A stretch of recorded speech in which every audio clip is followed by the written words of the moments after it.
We have, in the past, investigated the still unexplained, now lost stonewalling technique, now commonly referred to as polygonal masonry. We have described the incredible feat that this technique involved, the mystery of how an ancient civilization once cut and perfectly fitted together these enormous jigsaw puzzles, sometimes comprised of megalithic blocks weighing many tons in weight. However, we have also covered the coalescence of this polygonal technique with another, which has become known as Cyclopean within Italy, with the Cyclopean walls built upon those by those who possess the ability to create polygonal masonry, all but proving that this Cyclopean technique predated that of seemingly more competent polygonal technique. But just how old these techniques are, or indeed the age of these structures themselves, is now lost to history. However, our next area of interest may shed some light on these sites' considerable age, if you consider the evidence that the site itself presents. Known as the Pelasgic Wall, it is located upon a gigantic, once leveled natural rock within the Acropolis of Athens. The wall, during the time of Thucydides, was claimed to have stood several meters high and 6 meters broad. It surrounded the entirety of the ruin, with a large visible fragment of the original wall, demonstrating this claimed scale still standing and located upon the southern side close to the original entrance. Yet today, the beveling can be seen, but the wall has all but vanished, with the foundation of the wall laying below several feet of natural sediment buildup, indicative of a tremendous age. Said to have been built by the Pelasgians, hence the name given to the wall. Not only does the sediment present at the site suggest a far more tremendous age, but the sheer size of the structure, along with the rock it now sits upon that was entirely leveled at some point within ancient antiquity, all points to an ancient feat far beyond the capability of known ancient Grecians, and just like that of polygonal masonry, predictably can be seen at sites just like that of polygonal, which are often surrounded by controversy when it comes to the claimed construction and origin of said sites. We logically conclude that these attributions to different groups within known history, easily identified in other locations where these groups never ventured, is solid proof that those who state such false truths know they are indeed being deceptive. It is a ruin which we find highly compelling. The Lama Su. Incredible monuments, undoubtedly constructed during an incredible time within human history. Worshipped as celestial beings within ancient Mesopotamian religion, often they bear a human head and a bull's body, although variations exist which have the horns and the ears of a bull, including wings.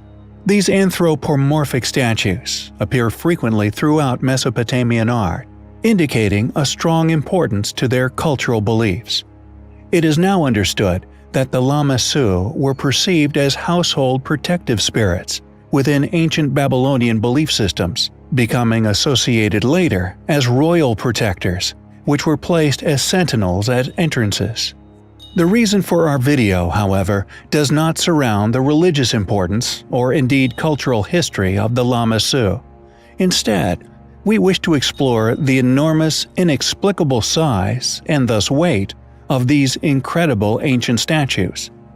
How did an ancient people that, according to academia, existed within our own well-studied cycle of development, accomplish the movement and placement of such gigantic stone carvings?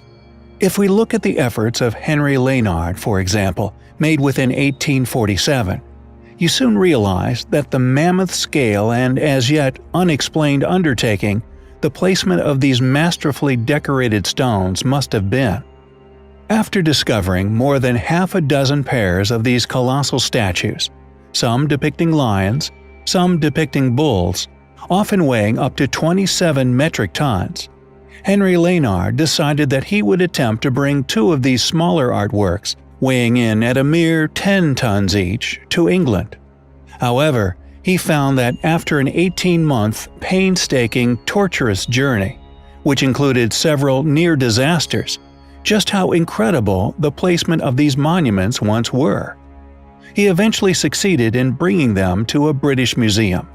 Although this involved loading them onto a wheeled cart, lowered with a complex system of pulleys and levers, operated by dozens of men. He initially tried to hook the cart up to a team of buffalo and have their brute natural strength haul the stones, although they refused to move. He then selected a reinforced cart for their transport, which required over 300 men to move it. This was soon realized to be far too hazardous. So he then wrestled with and opted for the decision to load them onto a barge. This required well over 600 goatskins and sheepskins just to keep it afloat. After eventually arriving in London, a custom-built ramp was constructed at great expense just to allow the crew of many hundreds of men to haul them up the steps and into the museum itself. An astonishing and clearly exhaustive exercise, which clearly demonstrates the civilization capable for constructing and placing these statues in their original positions were clearly far more capable than our recent ancestors placed a mere century ago.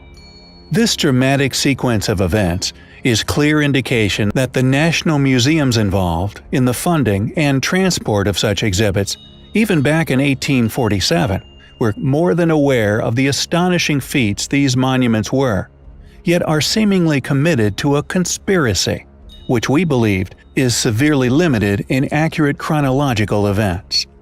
Although claimed as Assyrian, dating back as far as the 25th century BC, these monuments, we feel, were clearly reused by this culture, possibly due to their astonishing size. Who carved the Lamassu? How did they move statues weighing nearly 30 tons? We feel that these monoliths were left by a lost, once highly capable, advanced civilization. And as such, we find them highly compelling. We have in the past covered countless incredible and compelling ruins which can be found within Japan, indeed all over the world, upon which we continue to find connecting features which not only suggest there was once a global, ancient, highly advanced civilization, but the chance that these architectural techniques came about at the same time in history, the world over, by coincidence, is so slim that many said features, we feel, can instead only be seen as corroborating evidence of their past existence. Metal clamping techniques, enormous ancient megaliths, false doors, and the as-yet-to-be fully understood polygonal masonry techniques have now been discovered the world over, and Japan is of no exception. Along with the polygonal masonry found upon the foundations of many temple sites, there is also the ancient fortresses of Okinawa, which also display the same uncanny ability as other sites globally, constructed of seemingly random-shaped stones perfectly placed atop one another. Katsurin Castle, Zakimi Castle, among many other Gusuku castles or ancient fortresses found upon the Ryukyu Islands within Japan, all contain this same ancient masonry technique, exhibiting this now lost knowledge and thus lost civilization's know-how. Although many of the sites are claimed as restorations, any explanation as to how this ancient masonry technique was replicated within modern history remains unexplained. We must then presume that the ancient sites which exhibit this lost technique have remained intact for untold millennia and have subsequently been misdated as constructed within known New World antiquities. Found upon such ancient sites, located within Peru, Egypt, Greece, Turkey, Lebanon, even as far as the notoriously remote Easter Island, these sites all exhibiting this same lost masonry technique. How can we continue to take these discoveries for granted, dismissed by academics, simply due to modern paradigm, absent any logical argument to explain or indeed disregard this proof of a now lost yet once global super-civilization having once been responsible? They must continue to rely on the Bering Strait theory of human migration, and ignore any site which is indicative of not only earlier construction, but matching characteristics with other sites the world over, which, according to said theory, simply could not have been visited by ancient civilizations, long argued as a feat which ancients were incapable of. The evidence which contradicts these claims, however, can be found still in existence upon these ancient sites. How old are the ancient fortresses of Ryukyu Islands, or indeed the other polygonal sites throughout Japan and the rest of the world? Who were responsible for these incredible sites? We feel simply dismissing the evidence which shows they were the work of the same civilization is not only illogical, but is a great example of the ignorance of mainstream-funded institutes in regard to a possible lost chapter in human history. It is a journey of discovery which we find highly compelling. Who built the Balavi Mausoleum?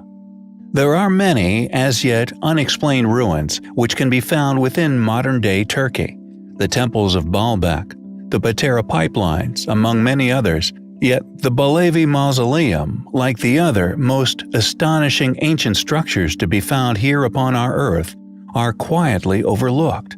It is a monumental ancient structure located near Selçuk in the Aegean province of Izmir. It is the second largest ancient mausoleum in Anatolia, which, predictably, academia contends as a tomb dated from the Hellenistic era around the 3rd century BC. However, like many other of the wondrous ancient structures to be found within antiquity, it contains astonishing, precise, as yet unexplained architecture, indicative of a lost knowledge, thus lost civilization. The Balavi Mausoleum has seemingly survived the eons, still possessing an array of compelling features which fly in the face of current academic explanation. How did an ancient civilization, even if, as academia claims, was placed a mere 2,000 years ago, accomplish such precision within the stonework, or indeed accomplish such precision in the placement of such enormous ancient stones? It is known as a tomb because, like many of the other structures that were clearly of an astonishing nature at earlier times within history, were undoubtedly chosen by leading individuals as their place of burial. With the ruler of the Seleucid dynasty, Antiochus II Theos, his nickname, meaning God, was given to him by the residents of Miletus. Antiochus II died in 246 BC. This body, and indeed his rather modern legacy, has allowed academia to claim a date to the construction. However, the advanced precision techniques involved in its original build are, fortunately, still clear for all to see. Indeed, the Balavi Mausoleum could have once been the burial site of an important person. Yet we feel that this original individual dates from a time far before anything academia would ever permit the admittance of. The chamber or sarcophagus of the mausoleum, precisely carved from solid rock, had a square plan with a length of 29 meters and a height of 10 meters. From the outside, the rock obscuring the mausoleum was covered with marble slabs. The marble was traced to a quarry in the vicinity of Ephesus, yet to complete the decorations of the mausoleum, up to 2,500 cubic meters of marble had to have once been excavated. There was also once a second level, surrounded by 28 columns, although over the eons, this has virtually turned to dust. When completed, it would have formed a steep pyramid with a statue crowning its top. Who built the Balavi Mausoleum? Was it once an elaborate ancient tomb? If so, who was buried there? It is undoubtedly highly compelling. Tokyo's Imperial Palace, home of the Japanese Emperor and a place which holds many secrets. Some, it seems, hidden in plain sight for countless centuries. For many years, people have visited this marvelous building, and the perfectly kept grounds it is placed within. What is interesting regarding its historical history is the fact that much of it is hidden and yet to be told. The oldest historical accounts for the palace date back to 1457 AD, when a great warrior known as Ito Shigetsugu built the castle Ito on the site. Ito's clan would perish in the 15th century as a result of uprisings in the Kanto and Ota Dokan regions of Japan. However, what is interesting regarding the palace's construction is its foundations. Including the exterior wall, which many now believe was already in existence before the castle's construction, and also the reason the site was chosen all those years ago by the warrior Ito himself. The construction techniques visible in the original construction are clearly evidence of highly advanced building techniques, completed by a clearly highly advanced civilization. And these methods used within the foundations were not replicated throughout the more recent structure, as if forgotten between builds. Additionally, a piece of artifactual evidence was recently covered, a highly compelling building technique which unquestionably links many ancient sites to one another, found all over the world, showing an intercontinental sharing of building knowledge many millennia ago. Known as the missing metal clamps, their carved seats still present upon many of the most ancient stonework at the palace, eroded away metal clamps used to keep the stones firmly in place as they settled over the following years after construction. Present at countless sites across the world, a technique somehow shared worldwide, only differing from country to country in their process of manufacture. The evidence to suggest that the Palace of Japan is in fact built upon a far older and possibly once far more spectacular structure seems overwhelming. Yet questions remain, most obvious of which, who built the structure to begin with? When did they build it? And what was its purpose? Thankfully, the more we understand regarding the perplexing techniques used by this elusive, yet clearly once highly advanced civilization, the more of these ruins we are seemingly spotting, allowing for their study and subsequent preservation before lost forever. Thanks for watching, guys, and until next time, take care. Bosda Cave, within modern-day Turkey, is unquestionably an astonishing place. An enormous cave system that many people simply assume is a natural formation, with select areas quarried out, subsequently used to build numerous ruins throughout the area.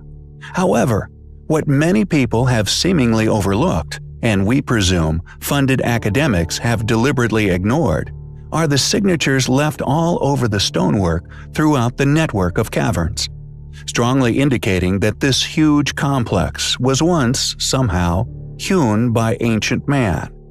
Also, and perhaps most intriguingly, is that this task was completed using a number of different advanced tools, whose marking, thanks to ours and others' astute research, has also been found scarred upon many other ancient sites, some located far away from this enigmatic cave system.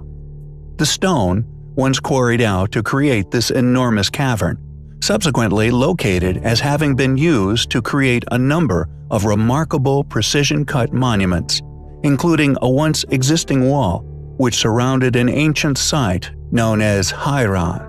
Additionally, due to the realization of this quarried stone having been used in Hairan, in addition to our own previous research, we have successfully linked Bosda to yet more ancient ruins, all dated to vastly different eras within history.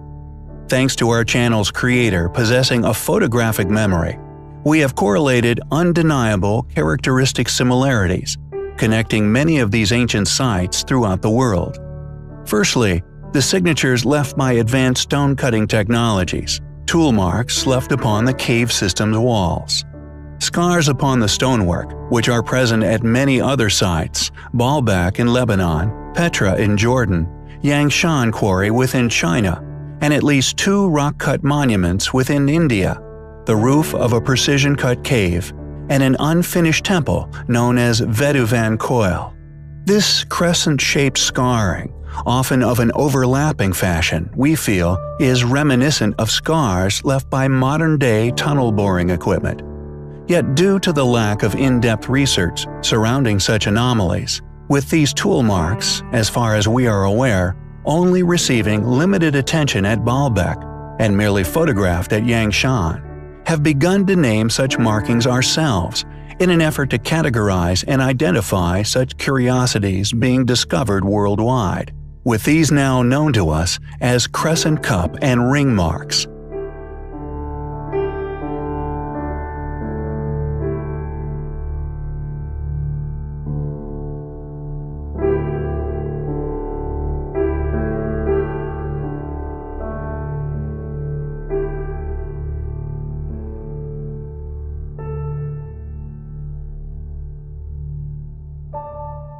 The second form of scarring, found upon much of the cave's roof, now known to us as groove and ridge markings, are distinctly different in form and appearance to the crescent cup and ring marks. These rows of grooved scars, however, are identical to those found in plain sight upon the unfinished obelisk located within Aswan Quarry, Egypt. A stone monument well over 1,000 tons in weight, which has long been academically argued as having been abandoned where it lay, due to a fault line discovered during the quarrying process. However, interestingly, others have presented strong evidence that this crack appeared later within history. A fellow alternative researcher, Chris Dunn, argues within his book Advanced Technology in Ancient Egypt that the crack happened later on in the obelisk's life, and that the monolith was abandoned before the fault appeared. Backing up his claim, he shows that details upon the monument were being engraved over the top of the location of the fault line, an undertaking that would have clearly been illogical. Although he does not put forward a postulation as to why this crack occurred, we believe it may have been due to a shift in the surrounding geography, more than likely a ground-shifting earthquake, not only cracking the obelisk, but possibly due to and accompanied by a cataclysmic event, which quite possibly caused the demise of the civilization, who were liberating the obelisk, thus leaving it unfinished. But I digress. Our focus is upon the scars left by enigmatic, clearly advanced stone-cutting tools, preserved with clarity upon the erosion-resistant granite of the obelisk. These exact markings also undeniably litter the ceiling of the Bazda cave. Additionally, these groove and ridge marks are also found upon the megalithic, often polygonal stonework within Peru, at Cusco, the fortress of Sacsayhuaman, and Machu Picchu, to name but a few. The third set of signature scarring upon the cave stone walls links Bazda Cave to another similarly gigantic artificially created cave system, known as Longyu Caves, located within China. Once an undoubtedly immense excavation, yet the quarried stone from this undertaking has never been located. Millions of tons of stone seemingly vanished from the face of the earth. However, thankfully, the quarried stone from the Bazda cave systems, as mentioned, was utilized and located. However, the civilization responsible for shaping these quarried stones at Haran were unquestionably responsible for several other sites found around the world. YouTube channel New Earth, first linking these curiously shaped stones to Nimad's fortress on Mount Hermon, with Jerash in Jordan, with us continuing this trail of connecting ancient dots, thankfully due to the uniqueness of stonework. Let's compare the Nimrod fortress with this historic city in Jordan, which according to mainstream sources was conquered by the Romans, and they built their typical Roman architecture consisting of columns and so on the top of the older ruins. So here they are assuring us that the Nimrod style large blocks are pre-Roman. Now, those very same blocks, when they are in Baalbek, they are telling us it's Roman. In the Temple Mount, they are again assuring us that they are some 2,000 years old. In Bosnia, they are telling us they are whatever, 3 or more thousand years old, and of course they are built by some obscure, unknown tribe, of which even the name they had to fabricate. Enabling us to link the Royal Kurgan in Crimea to New Earth's discoveries, and now to the ancient ruins of Haran in Turkey. Not only can we argue that this cave system was indeed man-made, but is the only site we know of that possesses such an array of these enigmatic stone-cutting technology scars, allowing us to successfully link it to at least 15 ancient sites around the world. The cave itself, Basran, Haran, Baalbek, Petra, Jerash, Yangshan, Longyu, Vetivancoyle, Malmala-Param, Cusco, Sacsayhuaman and Machu Picchu, Nimrod's fortress, and the Royal Kurgan. Possibly many others we are yet to recognize. In conclusion, the vast array of different, as yet unidentified, advanced stone-cutting equipment scars present within the cave, each leaving its own unique signature upon the stone. The shaping of these stones, unique to an unknown civilization's signature handiwork, found worldwide, used within an array of as yet unexplained ruins, academically claim to be of vastly different ages and the work of vastly different cultures. We find it not only clear evidence of academic fallacy, but incredibly compelling.